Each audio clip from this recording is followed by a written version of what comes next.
10મા ધોરણની એક વિષય ઉભા રહી. શું નામ તમારું? જિજ્ઞેશ. જિજ્ઞેશ. તમે કેટલામ ધોરણમાં અભ્યાસ માટે આવ્યા હતા આમાં? 10 માટે. 10મા માટે આવ્યા હતા. એમાં પરીક્ષા દેવાની. બરાબર હતા. અહીંયા ફરજ ઉપર હાજર કોણ હતું?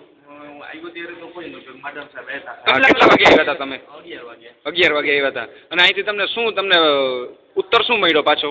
એને એમ કીધું કે સોમવારે આવો એમ. હા, પછી તમે કારણ ન પૂછ્યું કે ભાઈ સોમવારે શેના માટે આવી? કોઈ હાજર છે નહીં એમ કીધું. હાજર છે નહીં.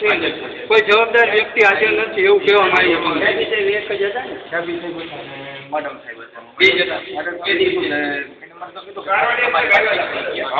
આવો થઈ જાય. તો તારીખ તમારે ધક્કા પેટ્રોલનું કરવું પડે. વાંચી તમે ધક્કો છે ક્યાંથી આવો છો ભાઈ? તમે ક્યાંથી આવો છો?